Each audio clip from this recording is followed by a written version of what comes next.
بسم اللہ الرحمن الرحیم۔ شروع اللہ کے نام سے جو بڑا مہربان نہایت رحم والا ہے۔ بس پہاڑی علاقے سے گزر رہی تھی، اچانک بجلی چمکی، بس کے قریب آئی اور واپس چلی گئی۔ بس آگے بڑھتی رہی، آدھے گھنٹے بعد بجلی دوبارہ آئی، بس کے پچھلے حصے کی طرف لپکی لیکن واپس چلی گئی۔ بس آگے بڑھتی رہی، بجلی ایک بار پھر آئی، وہ اس بار دائیں سائیڈ پر حملہ آور ہوئی لیکن تیسری بار بھی واپس لوٹ گئی۔ ڈرائیور سمجھدار تھا، اس نے گاڑی روکی اور اونچی آواز میں بولا، بھائیو، بس میں کوئی گناہ گار سوار ہے، یہ بجلی اسے تلاش کر رہی ہے، ہم نے اگر اسے نہ اتارا تو ہم سب مارے جائیں گے۔ بس میں سراسیمگی پھیل گئی اور تمام مسافر ایک دوسرے کو شک کی نظروں سے دیکھنے لگے۔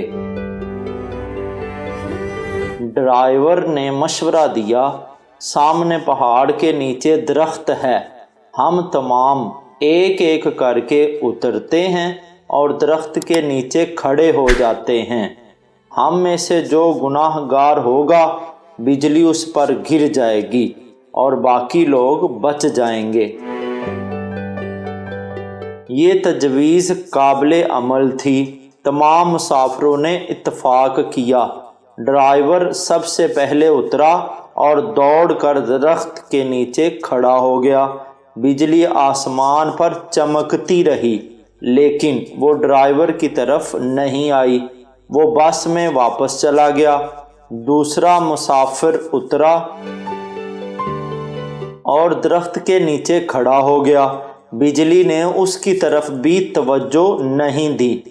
تیسرا مسافر بھی صاف بچ گیا۔ یوں مسافر آتے رہے، درخت کے نیچے کھڑے ہوتے رہے اور واپس جاتے رہے، یہاں تک کہ صرف ایک مسافر بچ گیا۔ یہ گندا مجہول سا مسافر تھا، کنڈکٹر نے اسے ترس کھا کر بس میں سوار کر لیا تھا۔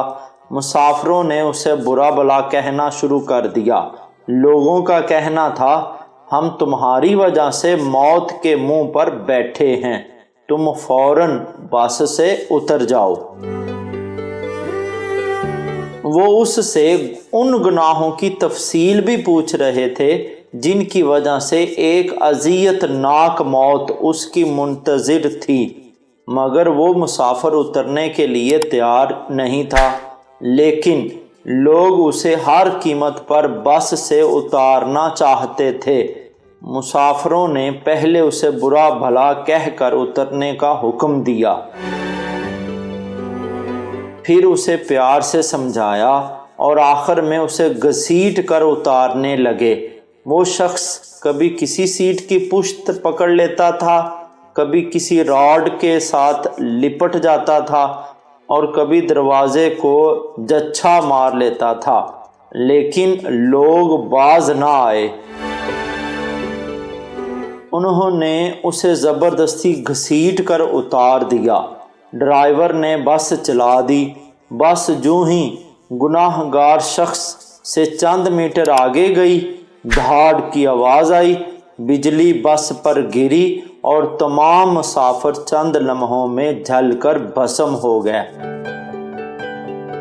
اور وہ مسافر جسے سب گناہ گار مسافر قرار دے رہے تھے، کسے خبر تھی کہ اتنی دیر سے مسافروں کی جان بچے رہنے کا سبب بنا ہوا تھا۔